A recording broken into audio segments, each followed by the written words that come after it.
Kai Dievas teis visą pasaulį ugnimi, kaip jis atvers žmonijai išgelbėjimo kelią. Šiandien skirkime šiek tiek laiko Dievo žodžio studijavimui kartu su pamokslu pavadinimu Du teismai ir paša ir patvirtinkime šį išganimo kelią per Bibliją, kad visi galėtume ištikimai jo vaikščioti.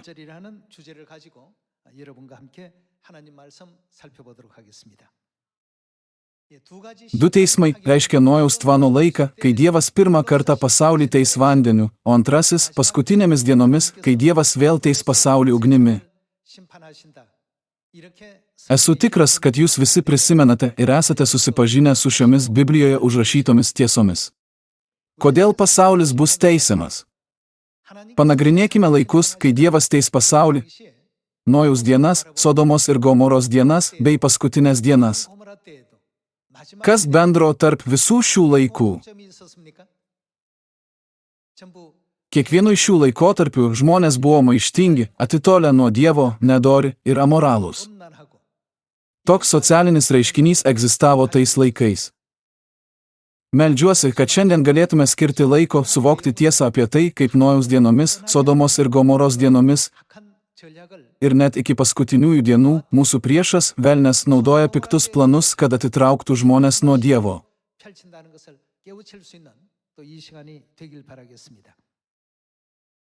Pamokslą pavadintą Du teismai ir paša pradėkime Dievo žodžio studijas, pirmiausia atsiversdami laiško Žydams 11 skyrių 6 versetą. Panagrinėkime žodžius iš laiško Žydams 11 skyriaus 6 verseto.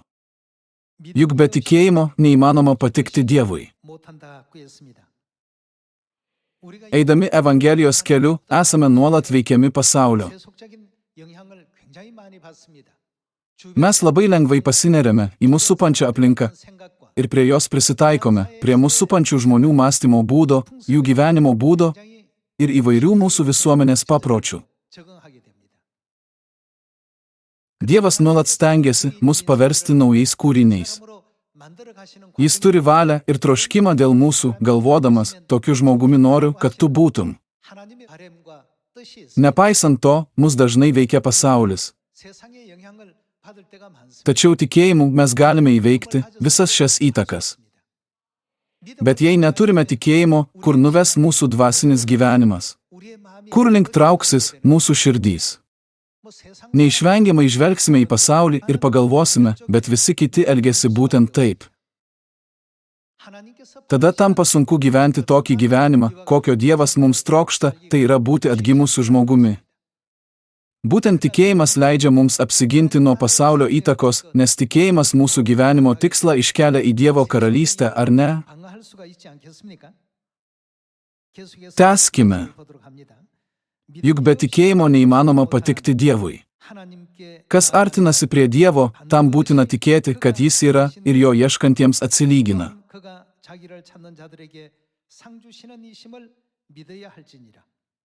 Dėl tikėjimo gavęs apreiškimą apie tuo metu nematomus dalykus, Nojus su baime pasistatė laivą savo šeimynai išgelbėti.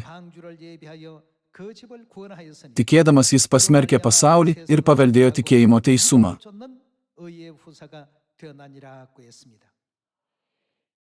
Sakoma, dėl tikėjimo gavęs apreiškimą apie tuo metu nematomus dalykus, Nojus su baime pasistatė laivą savo šeimynai išgelbėti. Argi lengva visiems tikėti tuo, ko dar nematėme? Įsivaizduokite vaizdą, kai visas pasaulis yra visiškai padengtas vandeniu, to niekas iš mūsų niekada nematė, net iki šiol. Nojaus dienomis visas pasaulis buvo užtvindytas, ar galite tai įsivaizduoti? Tuo metu toks dalykas buvo visiškai neįsivaizduojamas. Štai kodėl laiške Žydams 11 skyriuje šie įvykiai vadinami dalykais, kurie dar nematyti.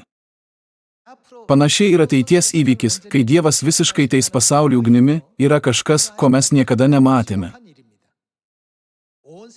Visas pasaulis bus apimtas ugnies, argi tai neįsivaizduojamas reginys.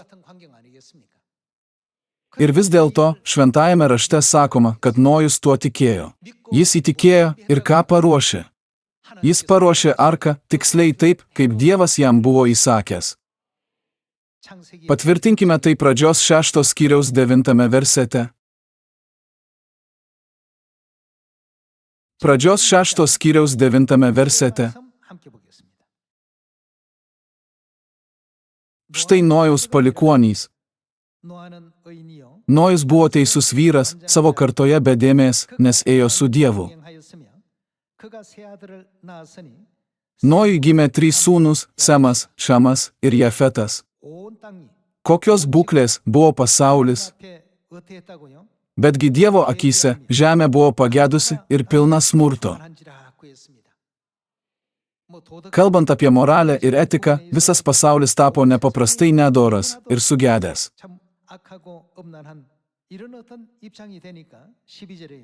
Pažvelkime į 12 versetą. Dievas matė, kad žemė buvo pagedusi, nes visi žmonės buvo sudarkę savo kelius žemėje. Tuomet Dievas tarė Nojui: nusprendžiau padaryti galą visiems mirtingiesiems, nes per juos žemė prisipildė smurto, štai sunaikinsiu juos drauge su žeme. Statykis laivą iš gofero medžių, padaryk laive pertvaras ir apglaistyk iš vidaus ir iš lauko dervą. Šiais žodžiais Dievas įsakė Nojui paruošti arką ir nurodė į ją įnešti po porą visų rūšių gyvūnų patinų ir patelių, atskiriant švarius nuo nešvarių.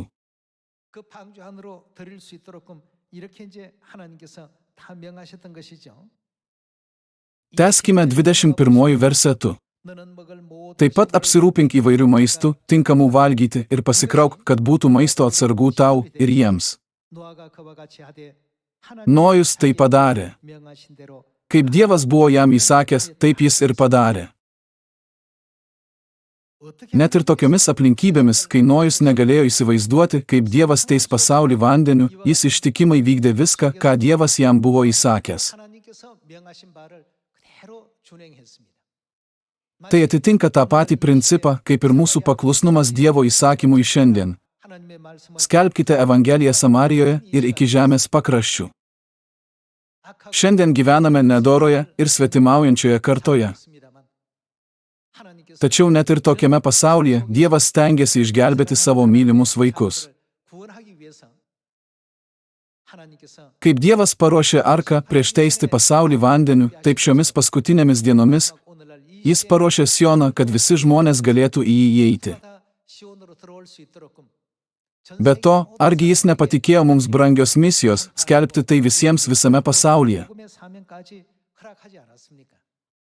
Jei norėčiau, kad ką nors įžvelgtumėte iš šiandienos pamokslo, svarbiausia yra tai, kad nors Nojus niekada nebuvo matęs tokių dalykų savo akimis, jis vis tiek tikėjo Dievo žodžiu tokiu, koks jis buvo, ir viską įvykdė taip, kaip jam buvo nurodyta. Panašiai ir būsimas teismas, kuris ugnimi ištiks visą pasaulį, yra įvykis, kurio mes niekada nematėme. Dėl šios priežasties mes, kaip ir Nojus, turime ruoštis savo išgelbėjimui šiame amžiuje. Turime tapti tais, kurie gali vesti visas tautas, kad jos galėtų sugrįžti į Sioną. Šiandienos žinutės pavadinimas yra 2 teismai ir paša, ir galime pastebėti, kad šių 2 teismų aplinkybės yra nepaprastai panašios. Pažvelkime į 2 Petro laiško 3 skyriaus 6 versetą.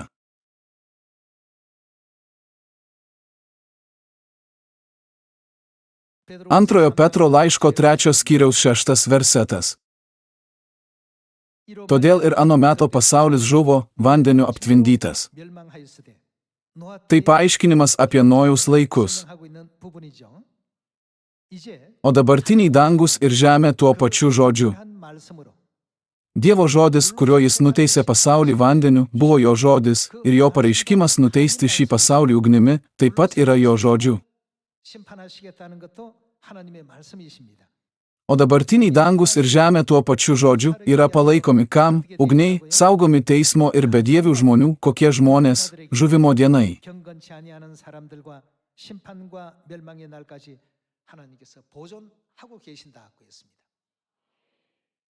Galiausiai visi šio pasaulio bedieviai yra teisiami, kaip ir Nojaus dienomis.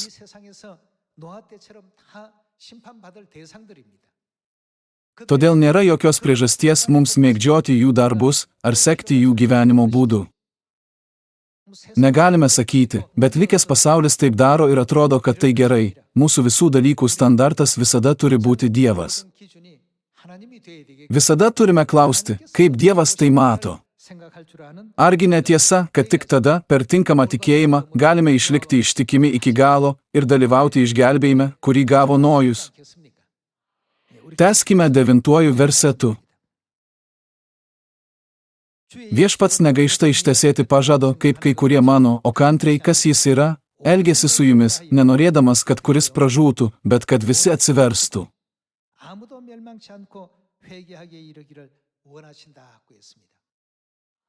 Dievas laukia, kol tvirtai laikysimės teisingo tikėjimo standarto, kurio jis trokšta, nugalėsime pasaulį, įveiksime kiekvieną savo silpnybę ir visada būsime pergalingi prieš visus šėtono išbandymus ir apgaulės.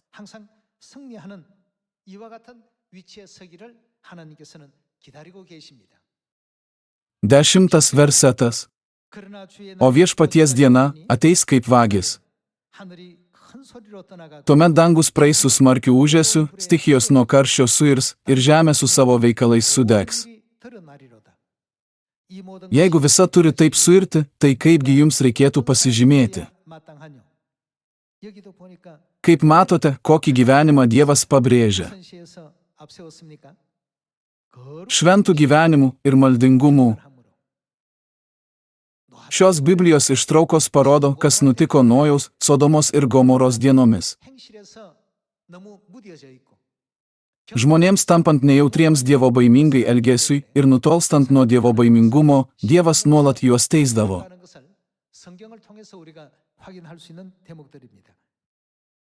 12 versetas. Kaip laukti Dievo dienos, kaip skubinti jos ateimą, kai kas tai sukels. Dangus suirs liepsnose ir stichijos, mūsų fizinis kūnas sutirps iš karščio.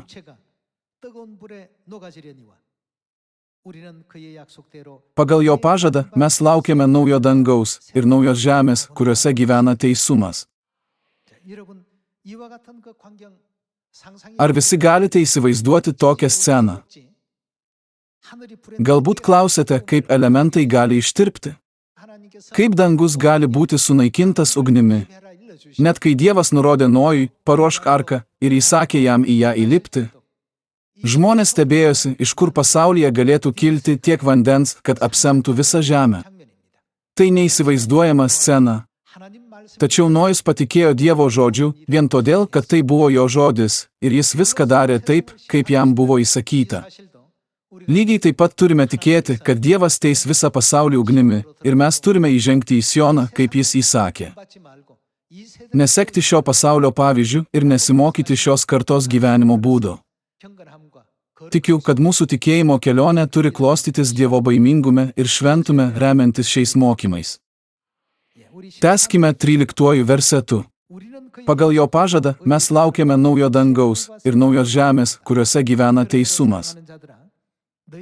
Todėl, mylimieji, šito laukdami, ką turėtume daryti, stenkitės, kad jo akivaizdoje būtumėte rasti nesutepti, nepeiktini ir taikingi. Tad ar neturėtume dar labiau stengtis ir dirbti šiame darbe? Dievas įsakė mums greitai paskelbti palaimintąją naujieną visiems pasaulio žmonėms prieš tai, kai jis teisė ją ugnimi amžiaus pabaigoje. Tai gera žinia, kurią turime pasidalinti, nes tas laikas tikrai ateis. Atsiverskime Mato Evangeliją 28 skyriaus 18 versetą. Mato 28 skyriaus 18 versetas. Tuomet prisertinęs Jėzus prabilo, man duota visa valdžia danguje ir žemėje. Tad eikite ir padarykite mano mokiniais visų tautų žmonės, krikštydami juos vardan Tėvo ir Sūnaus ir Šventosios Dvasios, mokydami laikytis visko, ką tik esu jums įsakęs. Ir štai aš esu su jumis per visas dienas iki pasaulio pabaigos.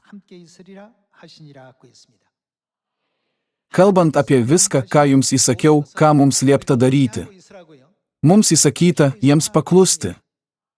Be to, jis įsakė mums eiti ir skelbti jį visoms tautoms. Nojaus laikais Dievas suteikė kiekvienam gyvam padarui galimybę prieš teisdamas pasaulį vandeniu. Nepaisant to, kadangi žmonės gyveno maištingą gyvenimą, jie tyčiojosi ir niekino Dievo žodžius. Jie taip pat tyčiojosi ir niekino Dievo žodį Ezekijo laikais. Ir net šiame amžiuje jie tebesityčioja ir niekina jo žodį. Jie atsisako klausyti jokių Dievo nurodymų ar vadovavimo. Bet kai mirtis bus visai šalia ir jie pagaliau atgaus sąmonę pagalvodami, aš privalau patekti į arką, ar jie apskritai galės ten nuvykti? Tai neįmanoma. Argi ne todėl daugelis Jono šeimos narių dabar vyksta į užsienį, norėdami skelbti Evangeliją žmonėms, kurie dar negirdėjo šios žinios? Atverskime Izaijo 43 skyrių ir perskaitykime pažado žodį, kai Dievas teis pasaulį ugnimi, jis mus išgelbės. Tokios naujienos išties brangios ir palaimintos. Pažvelkime į Dievo žodį, užrašytą Izaijo 43 skyriaus 1 versetą.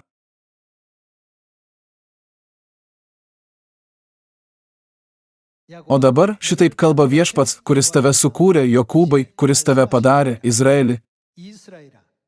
Nebijok, nes aš išpirkau tave, pašaukiau tave vardu ir tu esi mano.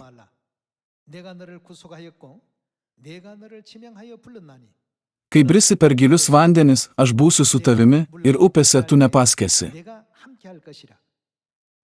Kai eisi per ugnį, nesudegsi ir liepsnos tavęs nepraris. Nes aš esu Viešpats, tavo Dievas, Izraelio šventasis, kuris tave gelbsti.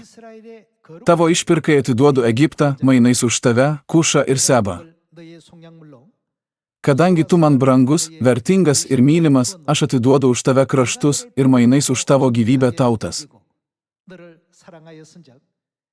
Nebijok, nes aš su tavimi, tavo palikuonis parvesiu iš rytų, surinksiu tave iš vakarų. Jis ir toliau mums siunčia šią žinią ir šiandien. Ką jis žada darysęs tarp vandens ir tarp ugnies? Jis pažadėjo būti su mumis ir išgelbėti mus nuo visko.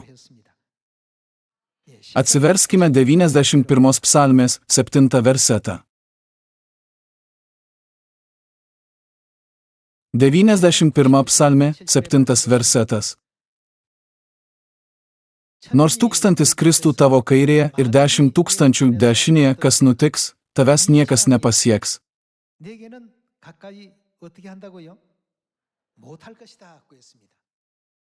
Tu žiūrėsi ir matysi, kaip baudžiami nedorėliai.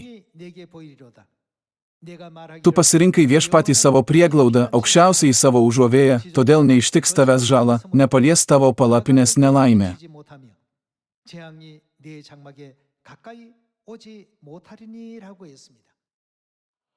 Argi Dievas nežada apsaugoti mus nuo nelaimių?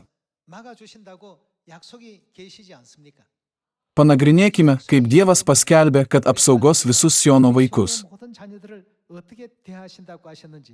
Teismas vandeniu ir teismas ugnimi yra įvykiai, kurių žmonija dar niekada nematė. Tačiau šie įvykiai bus vykdomi tiksliai pagal Dievo žodį, todėl mums įsakyta pasiruošti ir ruoštis. Atsiverskime Išėjimo knygos 12 skyrių ir perskaitykime apie pažadą, kaip jis išvaduos mus iš vandens ir ugnies. Pažvelkime į Išėjimo knygos 12 skyriaus 11 versetą.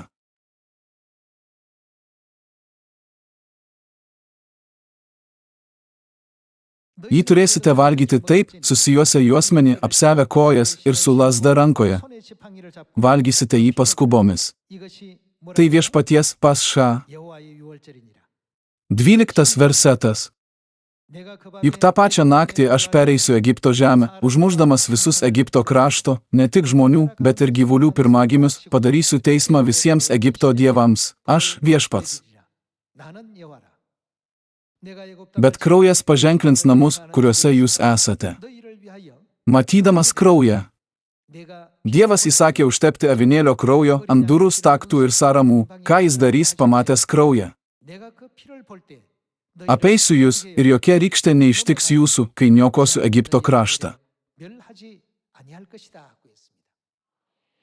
Šis pažadas išsipildė ne tik Egipto žemėje prieš maždaug 3500 metų.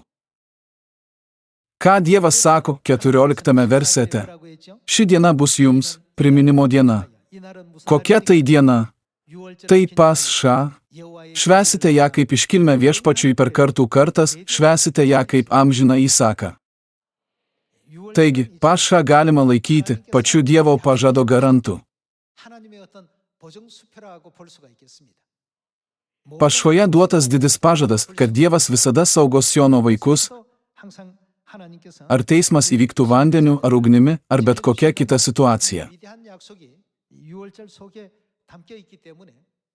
Todėl meldžiu, kad išvykę į užsienį plačiai papasakotumėte apie Pašos istoriją ir iki galo paaiškintumėte, kodėl turime ją švęsti.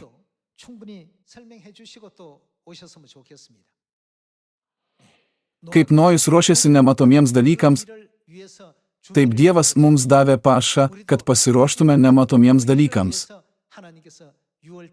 Jis ruošia kelią visai žmonijai sugrįžti į Sioną, vietą, kurioje švenčiamos jo šventės.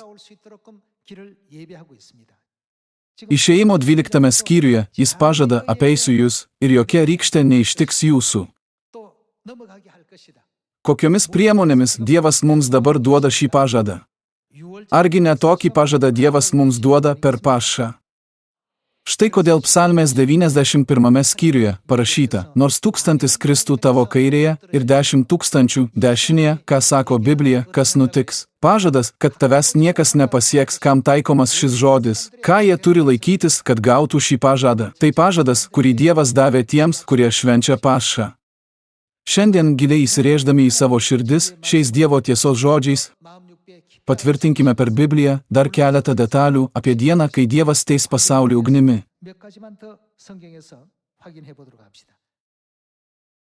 Kartu atsiverskime Jeremijo 4 skyriaus 9 versetą.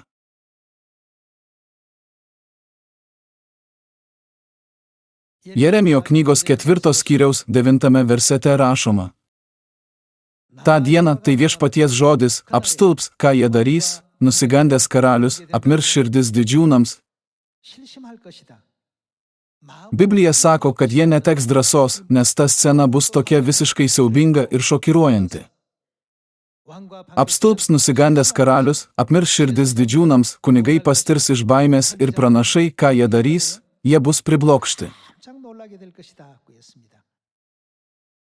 Likęs ugninio teismo laikas bus užpildytas tokiais vaizdais.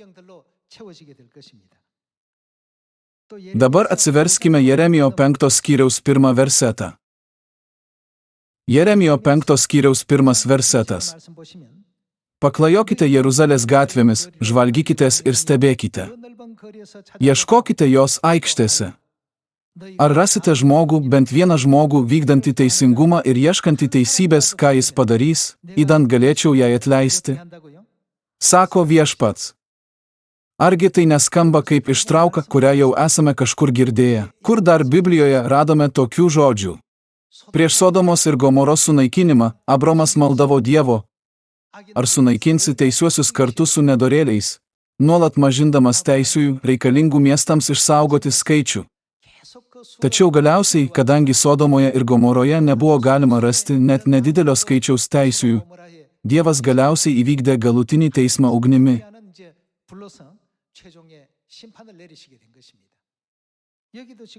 Čia taip pat Dievas sako, ar rasite žmogų, bent vieną žmogų, idant galėčiau jai atleisti.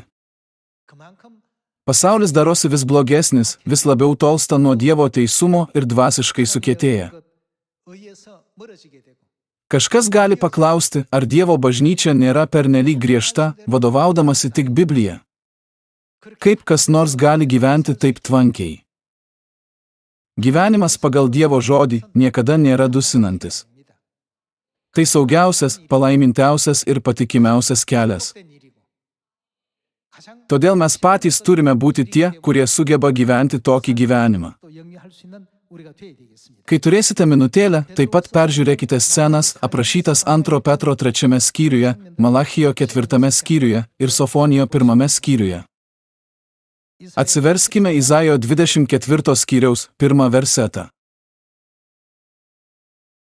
Izaijo knygos 24 skyriaus 1 versetas.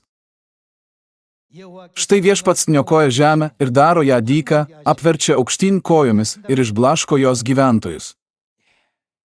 Posakis, kad Dievas nusiaubs žemę, parodo, koks didelis turi būti jo rūstybė. Nors bibliniu požiūriu tai labai sušvelnintas posakis, vis dėlto galima įžvelgti didžiulį Dievo švento rūstybės laipsnį. Sakoma, kad Dievas nepalieka žemės tokios, kokia ji yra, o kadangi jos nedorybė dabar persmelkia dangų, jis ją paverčia dykinę ir nuniokoja. Ir išblaško jos gyventojus. Ir bus kaip liaudžiai, taip ir kunigui, kaip tarnui, taip ir šeimininkui, kaip pirkėjui, taip ir pardavėjui, kaip tarnaitei, taip ir jos šeimininkiai, kaip paskolos davėjui, taip ir jos ėmėjui, kaip skolintojui, taip ir skolininkui. Žemė bus siaubta nusiaubta ir niokota nuniokota, nes taip nusprendė viešpats. Kraštas liūdi ir vysta, pasaulis nuleido galvą ir nyksta, geriausi tautos žmonės krinta prapultin.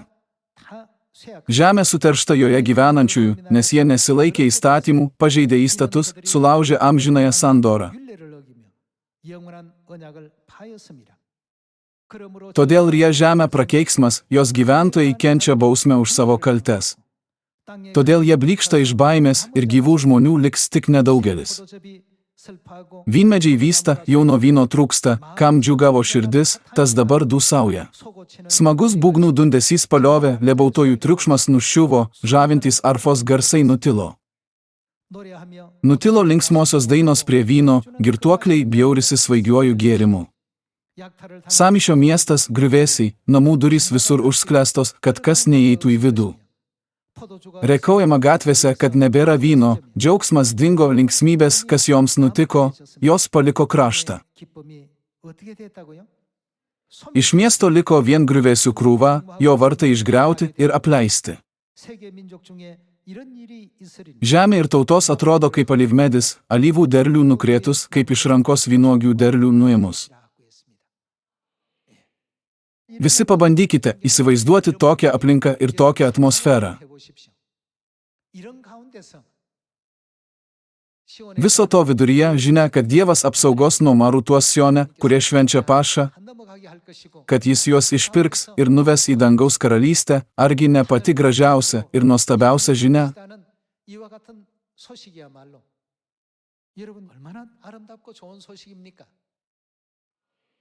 Tai žinia, kurią turime pasidalinti su savo kaimynais, šeimomis, giminaičiais ir visais aplinkiniais. Mes neteikiame nieko, kas galėtų pakenkti pasauliui. Mes teikiame didžiausią naudą žmonijai.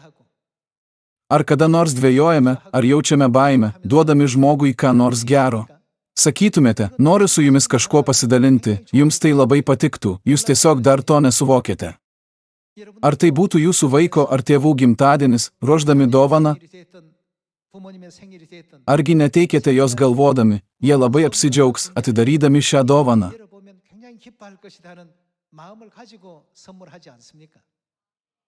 Su tokia širdimi turėtume skelbti Evangeliją, dalindamiesi šiomis dovanomis po vieną. Štai kodėl mūsų skelbiama žinia yra visiško džiaugsmo žinia. Argi ši žinia nėra užrašyta Biblijoje kaip Evangelija, tai reiškia geroji naujiena? Skelbkime ją plačiai ir plačiai. Turime būti tie, kurie skelbia Dievo valią. Kaip Nojaus laikais pasaulis buvo teisiamas vandeniu, taip ir Dievas įvykdys teismą paskutinėmis dienomis. Tačiau tai ne tik apie bauginančius ir stulbinančius įvykius, čia taip pat yra Dievo išganimo pažadas. Todėl veskime visas sielas į pašos gyvenimo tiesą. Su tokia širdimi sakykime visiems žmonėms, nepraleiskite šios progos, bet būtinai ją pasinaudokite. Tai paskutinė ir ypatinga proga, todėl prisijunkite prie mūsų Pašos gyvenimo šventės metu. Ir gaukite Dievo palaiminimą bei malonę. Su šia širdimi būtinai turime skelbti brangiąją naujosios sandoros evangeliją visiems pasaulio žmonėms. Dievas davė savo žodį, kad šie du teismai tikrai bus įvykdyti. Tačiau tai, kad pasaulio žmonės elgiasi nerūpestingai, nereiškia, kad turime pasiduoti jų įtakai. Priešingai, jei Dievas sako, tai nėra šventa, tai nėra dievobaiminga, turime atstumti tuos dalykus nuo savęs. Argi mes nesame Siono žmonės, kurie mokosi ir seka Dievo mokymais? Tada turime paklausti, kokie mokymai randami Sione. Ir taip pat turime paklausti, kaip Dievas mus veda šiame amžiuje. Jei tapsime Dievo žmonėmis, kurie visada atidžiai klausosi jo vadovavimo ir moka jo laikytis, esu įsitikinęs, kad Dievas saugiai nuves savo žmones į amžinąją dangaus karalystę, net ir šioje piktoje bei svetimaujančioje kartoje. Taigi, turime savęs paklausti, kodėl žmonės buvo teisiami Nojaus dienomis ir Sodomos bei Gomoros laikais. Ir kodėl šis paskutinis amžius dabar susiduria su Dievo teismu. Prašau jūsų, niekada to nepamirškite. Tokiose vietose žmonės visada darė viską, kas prieštarauja Dievo mokymams. Pamoka, kurią Dievas mums šiandien davė per du teismus ir Pašą, yra ta, kad jo valia yra paruošti mus šiam amžiui, lygiai taip pat, kaip jis paruošė žmones Nojaus laikais. Nuoširdžiai meldžiu, kad priimtumėte tai į širdį, jog visi galėtumėte džiaugsmingai sutikti šių metų Pašą. Tikėdamasis, kad sulaukėte daug malonės, norėčiau užbaigti šiandienos pamokslą. Labai ačiū.